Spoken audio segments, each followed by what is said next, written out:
Hello, मेरे YouTube channel में आपका स्वागत है। आज मैं एक ऐसा टॉपिक फिर से लेकर आपके सामने आया हूँ जो यूट्यूब में आपको फिर से किसी ने नहीं बताया होगा। षटकर्म। षटकर्म क्या है? षटकर्म के बारे में यूट्यूब में काफ़ी ज़्यादा वीडियोस देखे हैं आपने, काफ़ी ज़्यादा लोगों के अपने व्यूज़ सुने हैं, विचार सुने हैं। शांतिवश स्तंभनानि विद्वेषण चाटन तथा मारणानि संतनासी षटकर्माणि मनीषणः। शांतिक्रम, वशीकरण, स्तंभन, विद्वेषण, उच्चाटन, मारण, ये 6 प्रकार के प्रयोग को षटकर्म कहते हैं और इनके द्वारा 9 के 9 प्रयोग किए जाते हैं। तो ये 9 प्रयोग क्या हैं? 9 प्रयोग किसी ने नहीं बताए होंगे। तो वो 9 प्रयोग इस प्रकार हैं: मारण, मोहन, स्तंभन, विद्वेषण, उच्चाटन, वशीकरण, आकर्षण, रसायन एवं यक्षिणी साधना। ये जितने भी 9 प्रयोग हैं, इसके लक्षण इस प्रकार जान सकते हैं। जैसे षटकर्म में आपको मैं पहले वीडियो में बता चुका हूँ कि मैं आपके उस बारे में बताऊँगा। तो षटकर्म में पहला आता है शांतिक्रम। शांतिक्रम के बारे में जैसे मैंने आपसे लास्ट वीडियो में पूछा था कि शांतिक्रम की देवी सर्वप्रथम कौन है? रति प्रिया, जो बेल के पेड़ में निवास करती है, जिनके पति कामदेव हैं। कामदेव को किसने मारा था? क्रोधाग्नि ने, शिव की। जिस कर्म के द्वारा शांति क्रम के रोगों ग्रहों को जिसको दूर किया जाए उसे शांति क्रम कहते हैं, है ना। इसकी अधिष्ठात्री देवी कौन है? रति, रति प्रिया यक्षिणी। वशीकरण, जैसे वशीकरण आप जानते हैं, जिस भी जीवधारी पुरुष जितने भी कर्म है इच्छानुसार वश में करवाकर कार्य किया जाए उसे वशीकरण कहते हैं। इसकी अधिष्ठात्री देवी कौन है? सरस्वती। ठीक।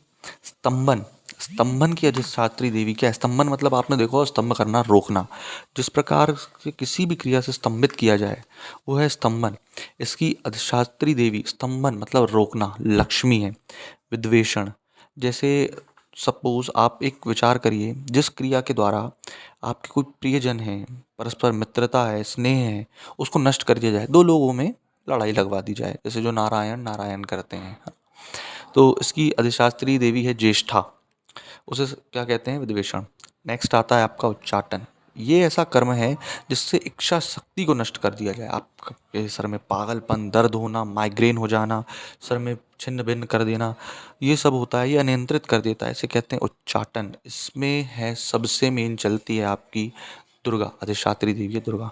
मारण, जीवधारियों को कर्मों की सजा दी जाए, नष्ट कर दिया जाए, इसकी अधिष्ठात्री देवी है भद्रकाली। जो आप समझ सकते हैं, भद्रकाली में जितने भी उनके रूप आते हैं, महाकाली, भद्रकाली, मरही, है ना, छिन्नमस्ता, आंसू मेहतरानी, ग्रामीण देवी है। खैर ये तो इसमें ये आपके हैं षटकर्म और उसके 9 प्रयोग। आप मुझे लाइक कमेंट शेयर करके ज़रूर बताएं कि आपको ये षटकर्म कैसा लगा। और षटकर्म के आगे मैं सिर्फ ये बताना चाहूँगा, एक छोटा सा टॉपिक आपको ये दूंगा कि इसमें वर्ण कौन सा लगता है। वर्ण, जो नेक्स्ट टॉपिक आएगा, वर्ण। तो नेक्स्ट टॉपिक है आपका वर्ण। वर्ण जैसे शांतिक्रम, शांतिक्रम आप जब भी कर रहे हैं तो शांतिक्रम में आपको कौन से वर्ण क्रम, मतलब कपड़े पहनने हैं, आसन होना चाहिए? श्वेत। वशीकरण में लाल या फिर गुलाबी। स्तंभन में पीला, है ना, गहरे लाल रंग का। विद्वेषण में, उच्चाटन में धूम्र मतलब धुएं कलर का। और मारण में सबसे विशेष है काला, है ना। अब एक बात आप समझिए, एक बहुत डीप नॉलेज मैं आप लोगों को दे रहा हूँ कि कलश क्यों रखा जाता है? कोई भी काम करते हैं, कोई भी साधना करते हैं तो पंडित, गुरु, कोई भी साधक कलश क्यों रखता है? शांति क्रम में, जैसे आप शांति क्रम के लिए कोई काम कर रहे हैं, अपनों के लिए, अपने बड़ों के लिए, कि घर में कलेश ना हो, कलह ना हो, तो शांति क्रम में नवरत्न युक्त एक स्वर्ण कलश रखा जाता है, जिसको स्थापित करते हैं। ठीक, जिससे आपको बहुत फायदा हो सकता है। उच्चाटन तथा वशीकरण में मिट्टी के कलश को रखा जाता है। मोहन में रुपए का कलश जो होता है उसे रखा जाता है। और मारण में लौह कलश, लौह आप जानते हैं, लौह मतलब इंग्लिश में उसे आयरन कहते हैं, है ना। तो आयरन के कलश का करना उत्तम होता है, शुभ माना जाता है। विधान में कलश अनुसार ना मिले तो ताम्र कलश का समस्त में उपयोग आप कर सकते हैं। तांबे के कलश का जो नॉर्मली अपन जल डालने में यूज़ करते हैं। तो मेनली एक्चुअल में क्या है भाइयों बहनों, कि आप समझें कि ये सब आजकल मारण, मोहन, उच्चाटन, वशीकरण क्यों नहीं हो रहा है? इसी कारण से हम उस चीज़ का यूज़ नहीं कर रहे, उसे सही ढंग से यूज़ नहीं कर रहे।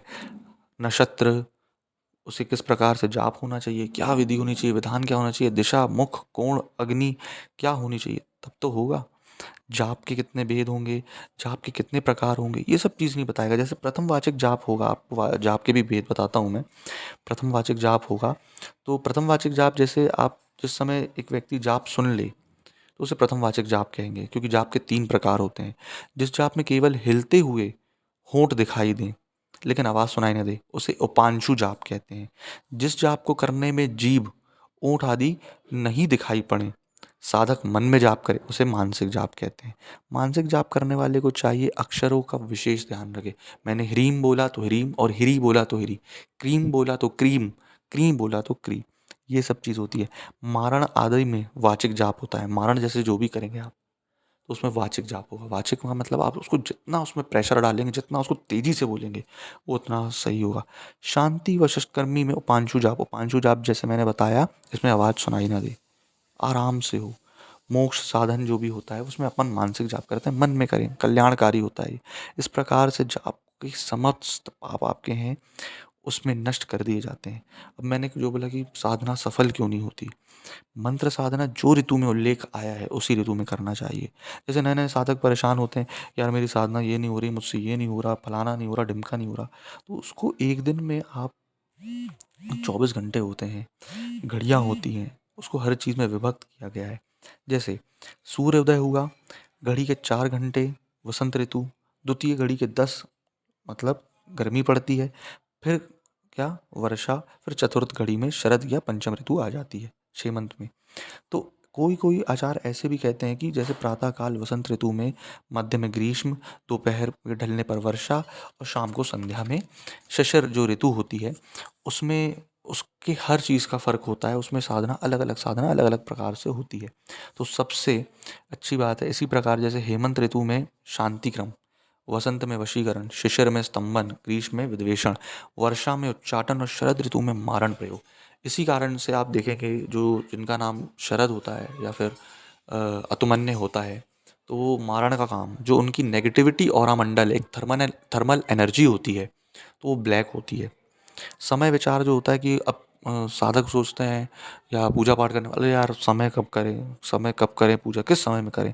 दिवस में जो वशीकरण, दिन में वशीकरण, विद्वेषण, उच्चाटन दोपहर में, शांति क्रम दोपहर में, तीसरे पहर में, अब स्तंभन मारण रात में।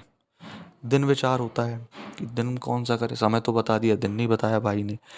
शांति प्रयोग गुरुवार से, वशीकरण सोमवार से, स्तंभन गुरुवार से, विद्वेषण शनिवार से, उच्चाटन मंगल से और मारण शनिवार से आरंभ करना चाहिए।